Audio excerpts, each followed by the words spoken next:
말씀 찾으신 줄 알고 제가 말씀 봉독합니다. 또 어려서부터 성경을 알았나니 성경은 능히 너로 하여금 그리스도 예수 안에 있는 믿음으로 말미암아 구원에 이르는 지혜가 있게 하느니라.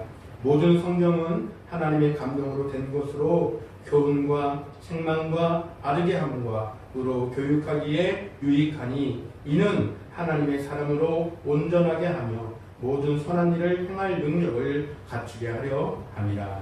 아멘. 오늘 말씀을 통해서 하나님의 말씀이 어떤 힘을 가지고 있는가에 대해서 우리는 함께 말씀을 살펴보기를 원합니다. 오늘 이 본문 말씀은 너무나도 당연한 하나님의 말씀이라고 하는 주제는 그냥 잡혀지는 그런 본문 말씀이 됩니다. 그러나 오늘 이 말씀들을 오늘은 조금 더 촘촘히 좀 나눠서 오늘 첫 번째 시간을 가지면서 우리가 좀 말씀들을 찾아보기를 원하고 또 우리가 그 안에서 몇 가지로 오늘은 4가지 정도로만 함께 좀 찾아보는 시간을 갖기로 합니다. 우리가 흔히 사회적으로 얘기할 때에 사람은 사회적 동물이다 라는 얘기도 하고요. 또한 사람을 갖다가 인간은 망각의 동물이다 라고도 얘기를 하고 있습니다. 그러나 사실 이 말은 뭘 모르고 하는 말이기는 해요. 네, 사람은 동물이 아니고 하나님이 동물과는 다르게 지으셨습니다. 그래서 그 기준이 아예 달라요. 시작 자체가 달라요. 그러나 그들은 모르기에 이런 말도 하는 것이죠. 그런 의미에서 우리가 본다고 한다면 망각이라고 하는 부분에 대해서 우리가 조금 포커스를 맞춰서 볼 필요는 있는 거예요. 물론 잊을 것은 깨끗이 있고 과거에 연연하지 않는 것도 중요합니다. 그리고 그들은 자기네들의 사회적인 어떤 통념에 의하여서 인간은 망각의 동물이다 말은 했지만 모르고 한 말이지만 사실 또 잘 찾아보면 성경 말씀에 하나님께서 망각을 사람에게 주신 행복의 조건 중에 하나이기도 합니다. 잊을 것은 잊어야 행복한 거예요. 근데 끝까지 잊지 못하고 가면 행복이 아니고 불행이 됩니다. 그런 측면에서 하나님께서 이 망각할 것은 잊어버릴 것은 잊어버리게도 했다. 그러나 오늘 우리가 집중해야 될 것은 결단코 잊어서는 안 되는, 결코 잊어서는 안 될 단 한 가지가 있다고 한다면 그것은 우리가 성경 말씀이다 라는 것으로 우리가 포커스를 한 번 더 맞춰볼 수가 있겠죠. 그런 차원에서 우리는 함께 하나님의 말씀이 나의 삶 가운데 나 개인에게 어떤 힘을 주시는가를 우리가 좀 더 찾아보자 하라는 거예요. 하나님의 말씀이 오늘 16절에 기록된 것처럼 모든 성경은 하나님의 감동으로 된 것이다 라고 했지만 이것을 이렇게만 아는 것이 아니 조금 더 세밀하게 나눠져서 나눠서 오늘 우리가 살펴보자 라는 거예요. 스코틀랜드의 양치기 출신의 한 재상이 있었습니다. 그를 재상으로 사용한 사람은 다름 아닌 스코틀랜드의 왕이었어요. 왕의 명령으로서 그의 그 천했던 신분이 하루아침에 나라의 재상이라고 하는 높은 지위와 명예를 얻게 된 것입니다. 그 여러 가지 면면들을 보면서 그가 목동에 불과했지만 왕은 그를 목동으로서 쓰기는 아깝다라고 인재를 발굴한 거예요. 그래서 인재를 발굴하여서 그를 목동으로서가 아닌 나라의 좋은 일꾼으로서 발탁을 시킨 겁니다. 그렇게 발탁되어진 이 재상 하루에 한 번씩 그런데 꼭 어떤 일정한 시간이 되면 어떤 방에 들어가는 거예요. 그리고 한참 있다가 나옵니다. 그 모습을 그 루틴이 계속 되어지니까는 그것이 왕의 귀에까지도 들어갔어요. 그래서 왕이 조용히 지켜보기 시작했습니다. 그러니까 들었던 그 보고받았던 내용대로 그 재상이 어느 일정한 시간이 되면 매일같이 그 일들을 반복하는 거예요. 어떤 방에 들어갔다가 한참 있다가 나오는데 그 안에서 아무런 소리도 안 들립니다. 어떠한 소리도 들리지 않아요. 그냥 들어갔다가 나오는 그 시간만 있을 뿐이었습니다. 그리고 지켜보던 그 왕은 재상이 그 방에서 나오는 그 이후 조용히 그 방으로 들어가 봤습니다. 그랬더니 왕은 무엇을 발견했는가?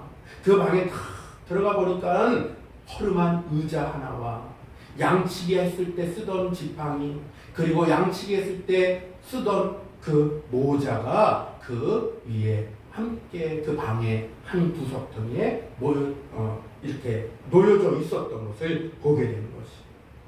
한참을 왕도 그것을 물끄러미 보고 있다가 나와서 이후 재상을 불렀습니다. 왜 그 방에 그런 물건을 갖다 놨습니까? 라고 물었습니다. 그러자 그 재상은 이렇게 왕에게 말씀드리는 거였어요. 저는 본래 미천한 신분이었습니다.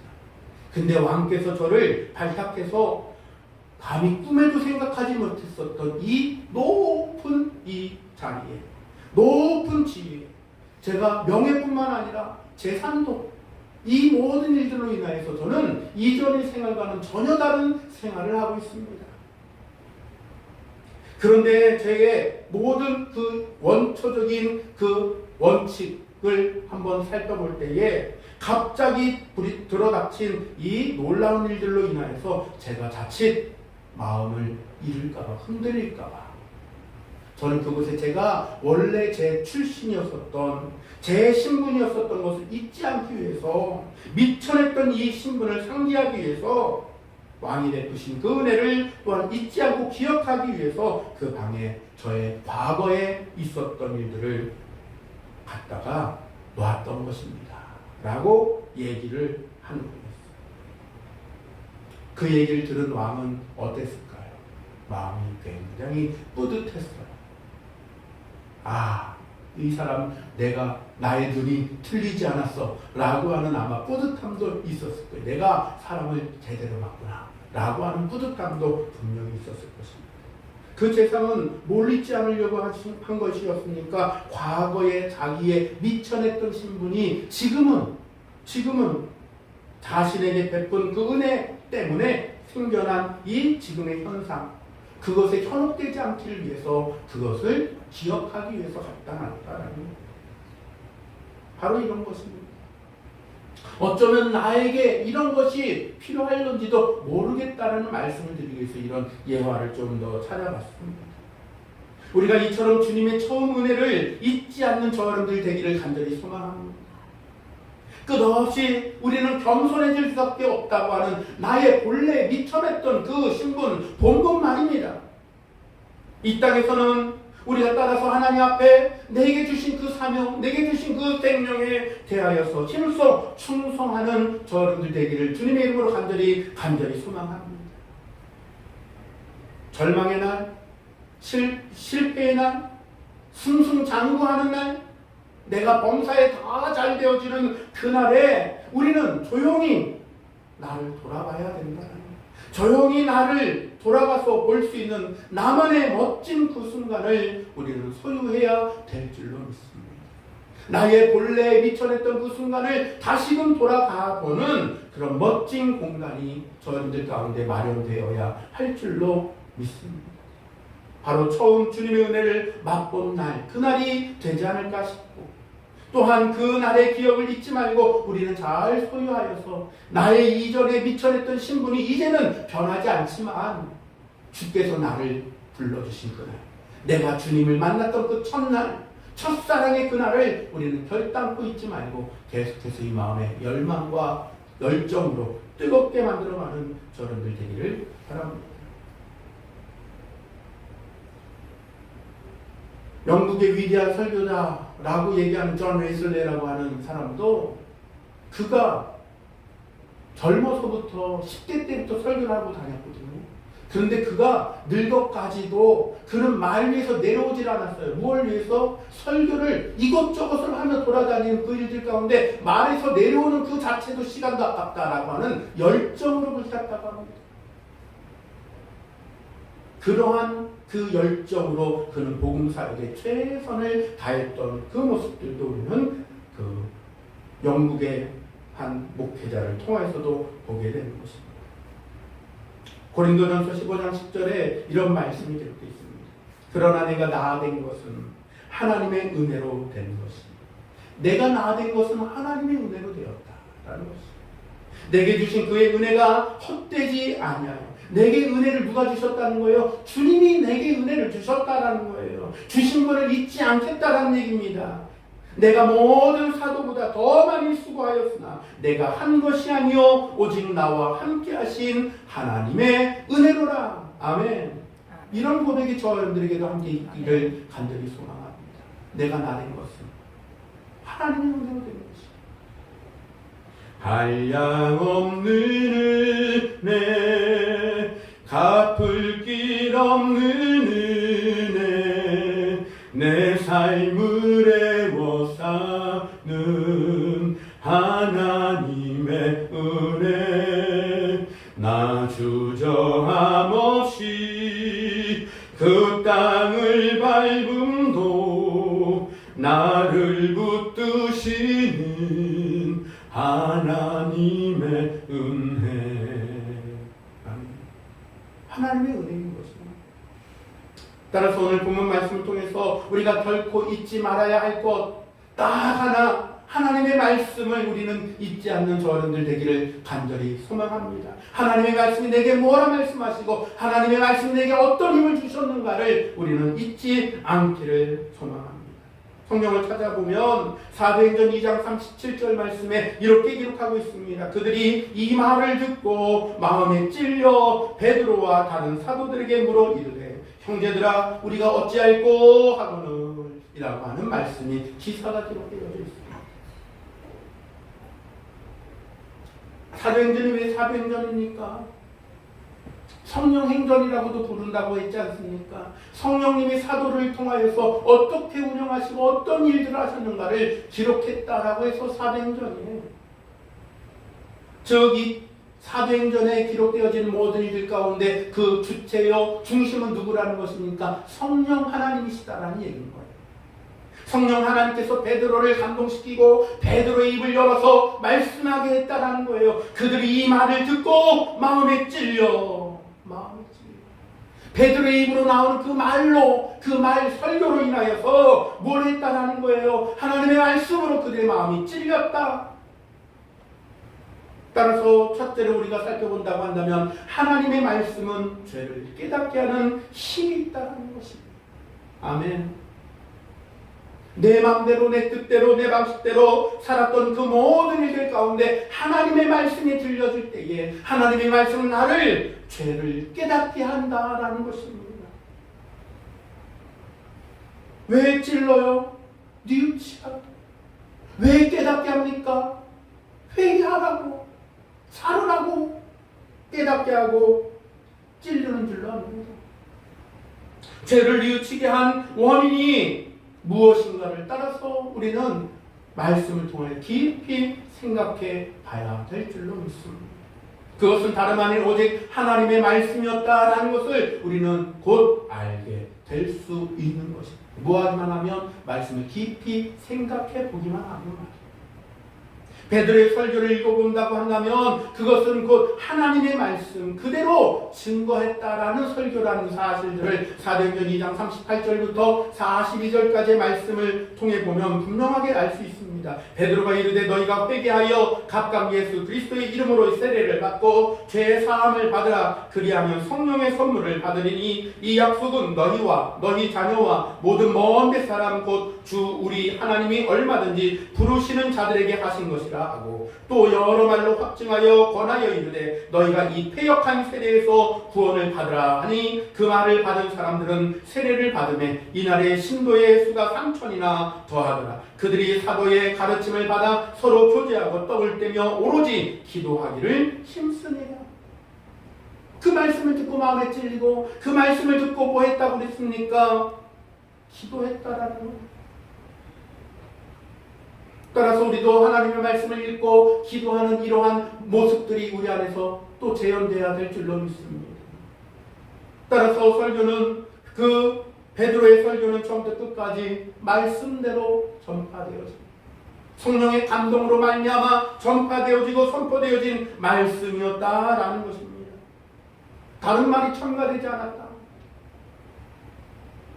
그래서 베드로는 하나님의 말씀을 훼손하지 말 것을 이후에 베드로후서 말씀에 기록했는데 1장 20절 21절에 먼저 알 것은 성경의 모든 예언은 사사로이 풀 것이 아니니 예언은 언제든지 사람의 뜻으로 내는 것이 아니요 오직 성령의 감동하심을 받은 사람들이 하나님께 받아 말하는 것이니라 라고 말씀했던 것입니다. 베드로후서 3장 5절에는 이는 하늘이 옛적부터 있는 것과 땅이 물에서 나와 물로 성립된 것도 하나님의 말씀으로 된 것을 그들이 일부러 잊으려 함이로다. 이때 이 베드로가 이런 말을 했다는 사실들을 말씀 안에 기록된 것을 보니까 그들이 과학자들이나 혹은 세상의 사회적인 개념으로 말하는 이 모든 일들이 이렇게 참 비참한 말이구나 라는 것들을 또 알게 되는 거예요.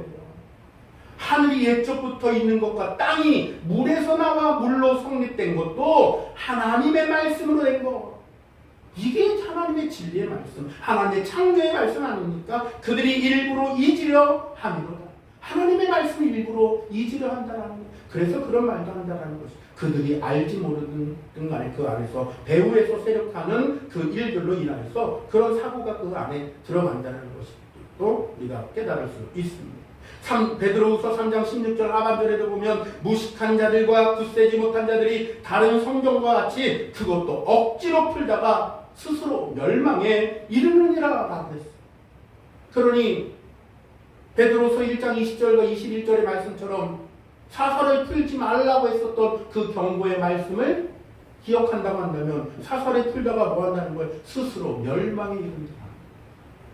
따라서 우리는 하나님의 말씀이 나의 죄를 깨닫게 한다 라고 하는 점들을 우리는 바르게 해서 우리는 어그러지는 그 마음이 되지 않도록 우리가 힘써야 될 줄로 믿습니다.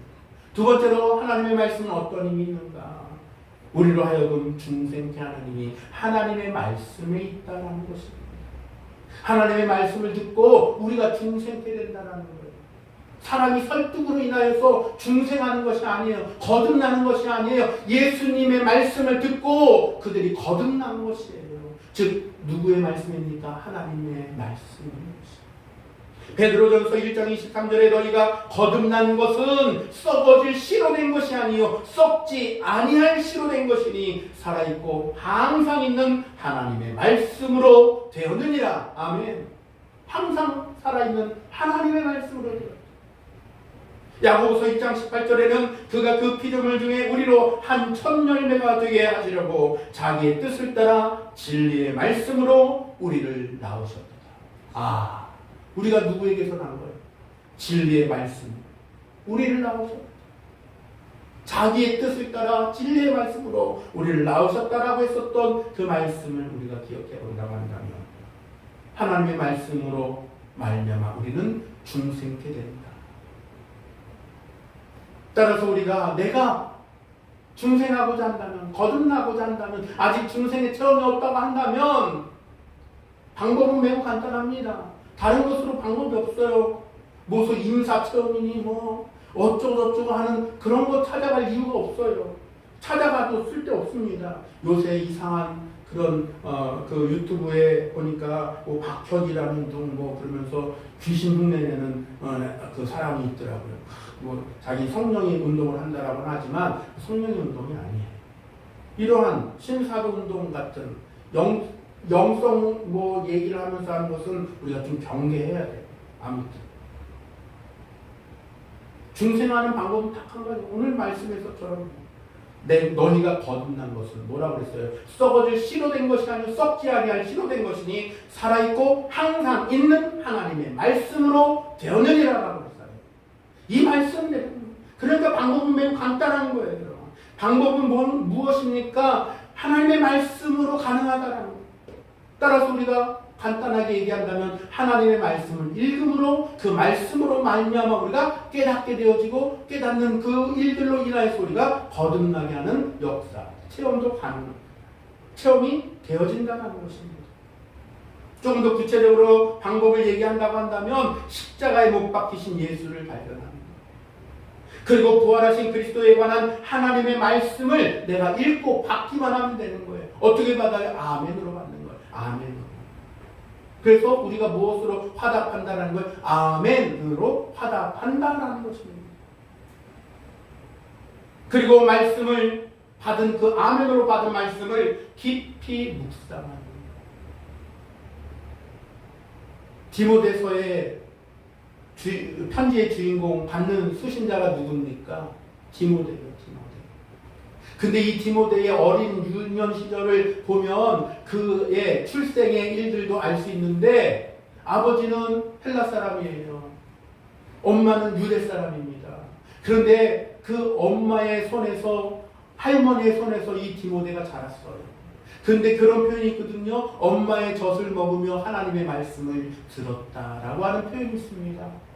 그 말씀을 조금 더 녹여서 얘기한다고 한다면 젖과 같이 말씀도 같이 먹은 거예요. 엄마의 신앙이 그 디모데에게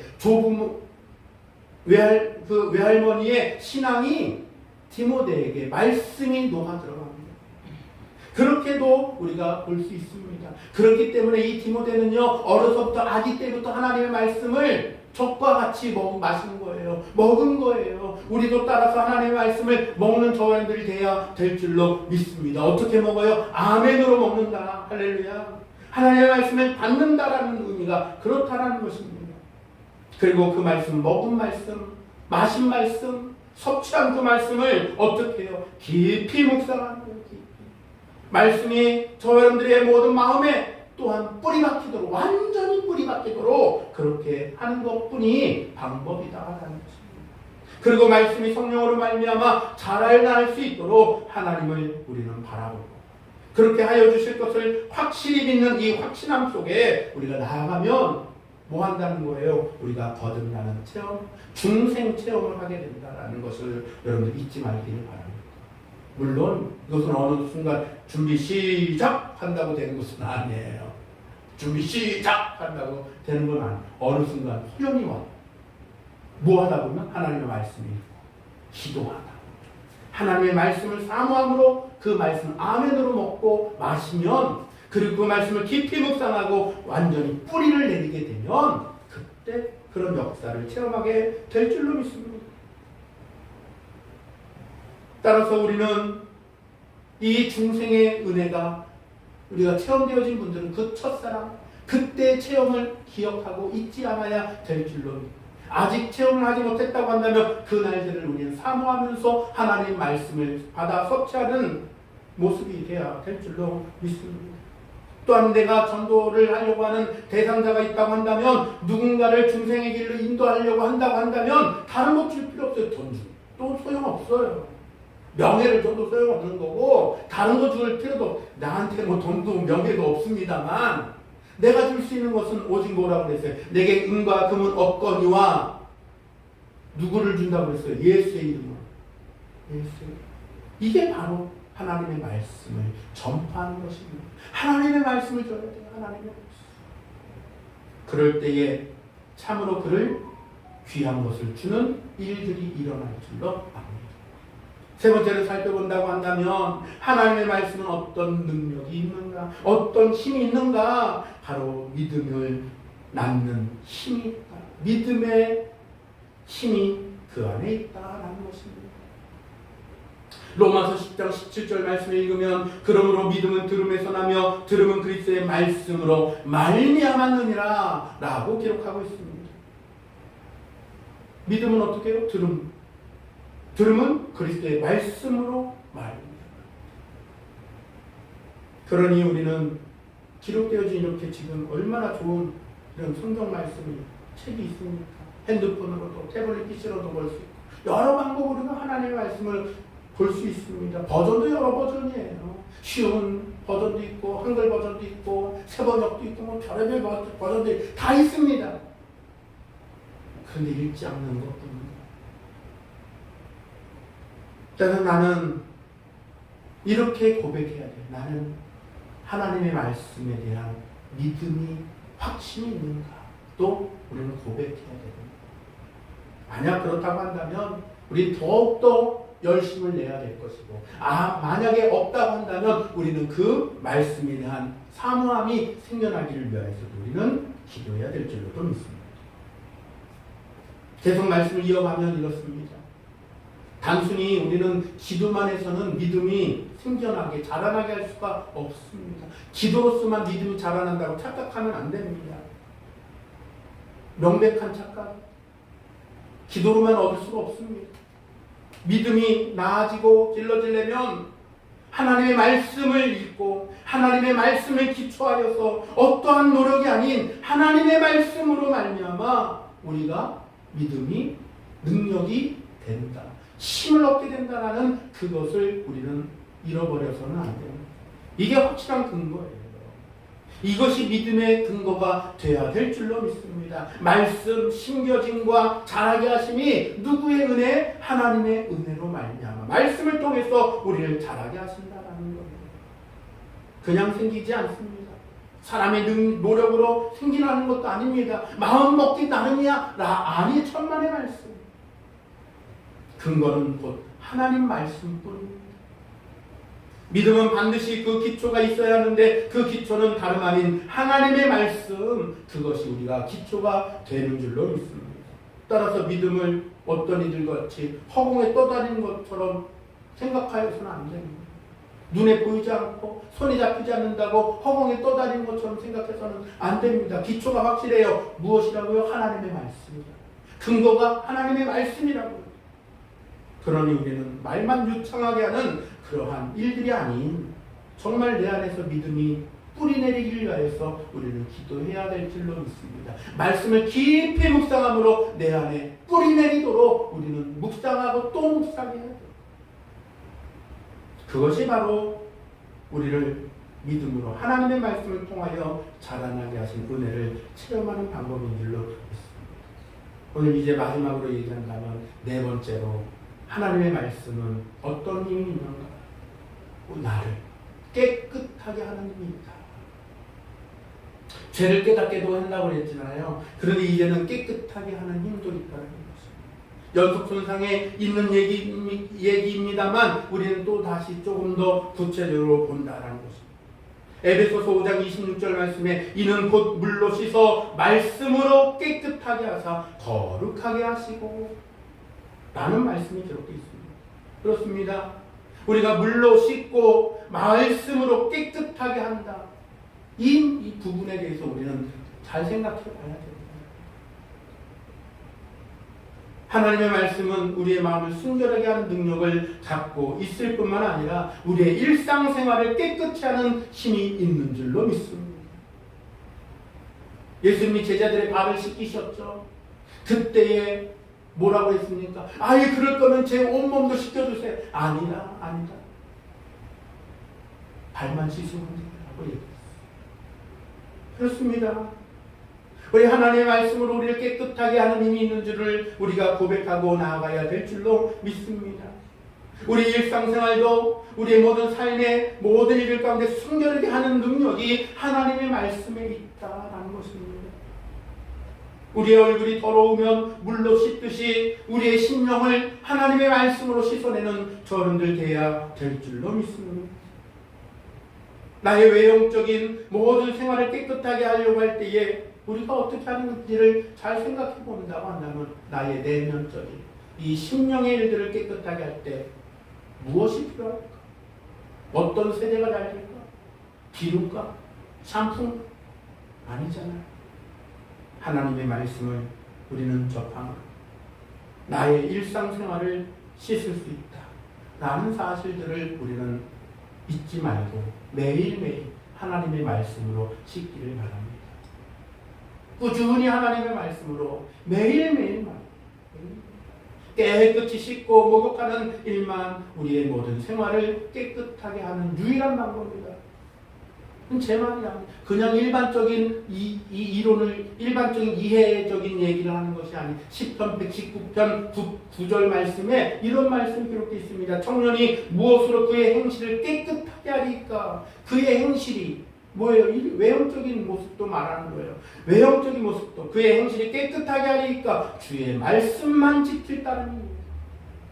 청년 때 얼마나 하고 싶은 게 많아요. 호기심도 많고 이것저것 부딪힐 일도 많고 얼마나 혈육이 왕성하며 얼마나 여러 가지 일들이 많이 있겠습니까? 그런데 시편 119편 9절 말씀에 청년이 무엇으로 그의 행실을 깨끗하게 하리까? 마음뿐만 아니라 일상생활도 말이에요. 여기 다 범주 안에 들어가는 거예요. 주의 말씀만 지킬 따름. 주의 말씀만 깨끗하게 한다는 거예요. 이것이 유일한 방법임을 우리에게 알려주고 알게 하시는 줄로도 믿습니다.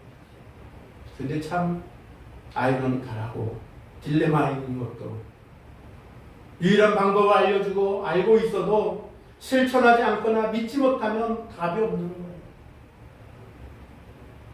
어떤 측면에서 그래서 딜레마라는 표현도 제가 썼습니다. 말씀은 아는데 실천은 안 되고 원리는 알겠는데 실현은 불가능하다라고 하는 자기 고립이 이 안에 꽉 박혀 있으면 나 혼자 외딴 섬에 있는 자기 고립이 되는 거예요. 나를 풀어놓아 다니게 해야 돼. 하나님의 말씀으로 나를 풀어놓아 다니게 해야 돼. 나를 고립시켜버리면 안 돼요. 나의 사고로 고립시켜서는 안 됩니다. 말씀을 듣고 행하지 않는 악순환의 재반복이 되지 않도록 우리는 이 딜레마의 큰 문제를 이겨내는 저들이 되기를 간절히 소망합니다.